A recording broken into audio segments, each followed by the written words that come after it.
ሰላም የተወደዳችሁ እንዴት ናችሁ? ዛሬ ደግሞ እንዴት እየጸለይን ከእግዚአብሔር መገኘት ጋር እንነካካለን፣ እንዴት የእግዚአብሔርን መገኘት ሴንስ እናደርገዋለን የሚለውን ነገር ነው የምናየው። ይህንን የዩቲዩብ ቻናል ሰብስክራይብ ያላደረጋችሁ ሰዎች ሰብስክራይብ በማድረግ ጀምሩ። ኮመንት ላይ ደግሞ ሐሳብና አስተያየታችሁን ታስቀምጣላችሁ፣ ከኔ ጋር ትቆያላችሁ ማለት ነው። አንድ ሰው እንግዲህ በጸሎት በእግዚአብሔር ፊት ሲቀርብ ጸሎት ማለት ምን እንደሆነ መጀመሪያ ማስተዋል አለበት። ያ ማለት ስትጸልዩ የእግዚአብሔር መገኘት የማይሰማችሁ ከሆነ በጸሎታችሁ ውጤታማ እየሆናችሁ አይደለም። በጸሎታችሁ ውጤታማ ለመሆን ስትጸልዩ የእግዚአብሔርን መገኘትና ህልውና ሴንስ ማድረግ አለባችሁ። ምክንያቱም ጸሎት ከእግዚአብሔር ጋር መነካካት እንጂ ጸሎት ንግግር አይደለም። በጣም ብዙ ሰዎች በቤተ ክርስቲያን ውስጥ የፓስተሮቻቸውን የአገልጋዮቻቸውን ጸሎት ይሰሙና ያንን ጸሎት ቤታቸው መጥተው ይጸልያሉ። አንዳንዶቹ ጠዋትና ማታ በሰላም አውለኝ በሰላም አሳድረኝ የሚለውን ጸሎት አባታችን ሆይ የሚልን ጸሎት እየጸለዩ ይተኛሉ፣ ይነሳሉ። ይህ ግን ጸሎት አይደለም ወዳጆቼ። ጸሎት ማለት ከእግዚአብሔር ጋር መነካካት ነው። ከእግዚአብሔር ጋር እስካልተነካካችሁ ድረስ ጸሎታችሁ ውጤታማ አይሆንም። ስለዚህ እንዴት ነው በጸሎት ሰዓት ከእግዚአብሔር ጋር የምንነካካው የሚለውን ነገር ነው እማወራችሁ። ይህንን ቪዲዮ ደግሞ ለብዙ ሰዎች ሼር ማድረጋችሁን እንዳትረሱ። አያችሁ፣ የመጀመሪያው ነገር ከእግዚአብሔር ጋር ለመነካካት የእግዚአብሔርን ቃል ማንበብ አለባችሁ። የእግዚአብሔርን ቃል እያነበባችሁ የእግዚአብሔርን ቃል ማሰላሰል አለባችሁ። የእግዚአብሔርን ቃል ማንበብ፣ ያነበባችሁትን መድገም፣ የደገማችሁትን ያንን የእግዚአብሔር ቃል ደግሞ ማሰላሰል፣ ያሰላሰላችሁትን ደግሞ መናገር አለባችሁ። ይህንን ነገር ስታደርጉ ወዲያውኑ መንፈሳችሁ እየነቃና ነፍሳችሁ በእግዚአብሔር ቃል እየተሞላች ትመጣለች። እግዚአብሔር ህልውና መገኘቱ እንዲሰማችሁ ሁለተኛ ማድረግ ያለባችሁ ነገር ምንድነው? እግዚአብሔር ያደረገላችሁን መልካም ነገር በሙሉ ለጥቂት ደቂቃ ቁጭ ብላችሁ ማሰብ አለባችሁ። ስለዛ መልካም ነገር ደግሞ ማመስገን አለባችሁ። እግዚአብሔር ምን አደረገልሽ? ከምን አወጣሽ? ምን ሰራልሽ?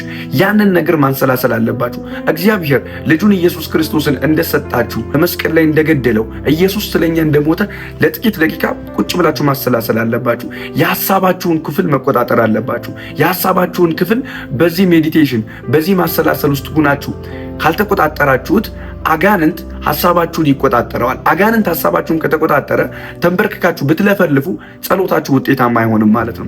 ጸሎት ውጤታማ የሚሆነው ከእግዚአብሔር መገኘት ጋር በሙሉ ልባችን፣ በሙሉ ሐሳባችን፣ በሙሉ ነፍሳችን ጭልጥ ብለን ከእግዚአብሔር ጋር ስንቆይ ነው።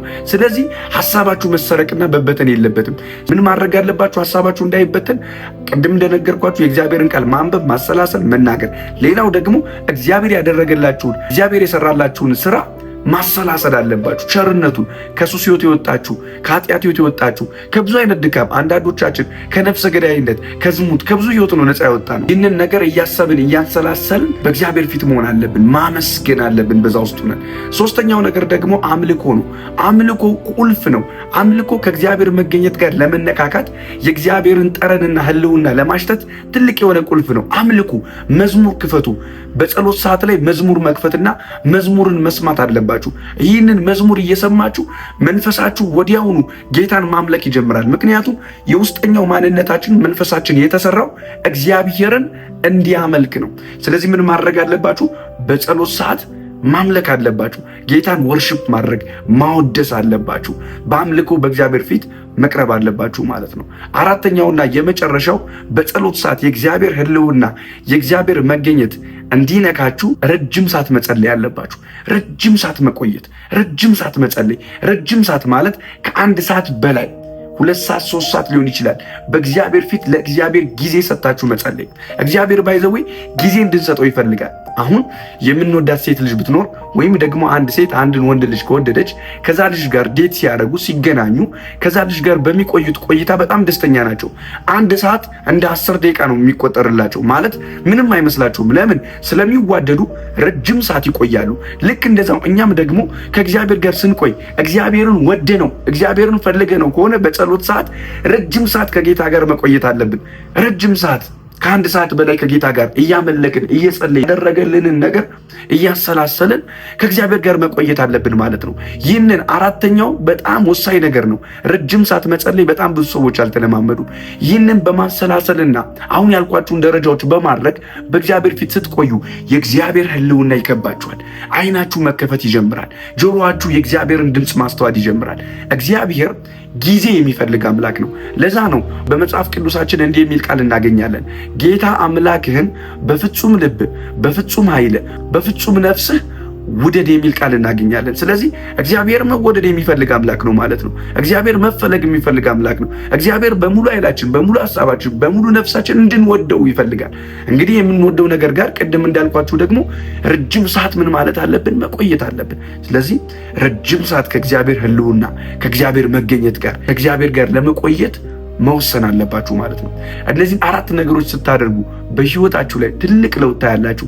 በጸሎት ሰዓት ግዴታ የእግዚአብሔር ሕልውና ሊሰማችሁ ይገባል። የእግዚአብሔር ሽታ ጠረኑ ሊሰማችሁ፣ ድምፁን ልትሰሙ ይገባል። ምክንያቱም በጎቼ ድምፄን ያውቃሉ ብሏል። ስለዚህ ድምፁን ልናቅ ይገባል።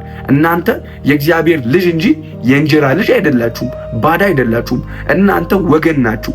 እናንተ የእግዚአብሔር ልጆች ናችሁ። የእግዚአብሔርን ድምፅ የመስማት መብት አላችሁ። እናንተ የእረኛችሁንም ጠረን የማሽተትና እረኛችሁን የማወቅ መብት አላችሁ። መብታችሁን ተጠቀሙ። እናንተ የእግዚአብሔር ልጆች ናችሁ፣ ባሮች አይደላችሁም። የእግዚአብሔርን ድምፅ ለመስማት በእግዚአብሔር ፊት ቆዩ። የእግዚአብሔርን ጠረን፣ መገኘቱን፣ ሕልውናውን ማሽተት አለባችሁ። ሕልውናው ሳይሰማሽ የምትጸልዩ ጸሎት ውጤታማ አይሆንም። በጣም ብዙ ሰዎች ጸሎት ያልተመለሰም፣ ጸልያለሁ፣ ለምኛለሁ፣ አልተደረገልኝም። ስላልተነካካችሁ መቼም አይደረግላችሁም። መነካካት፣ ከመንፈስ ቅዱስ ጋር ኮኔክት ማድረግ አለባችሁ። ክብር ለጌታ ለኢየሱስ ይሁን። ይህንን ነገር አድርጉ። ጌታ ዘመናችሁን ይባርክ። ይህ ቪዲዮ ለብዙ ሰዎች ይድረስ። ለጓደኞቻችሁ ሼር አድርጉ። ኮመንት ላይ ሐሳባችሁን አስቀምጡ። አመሰግናለሁ።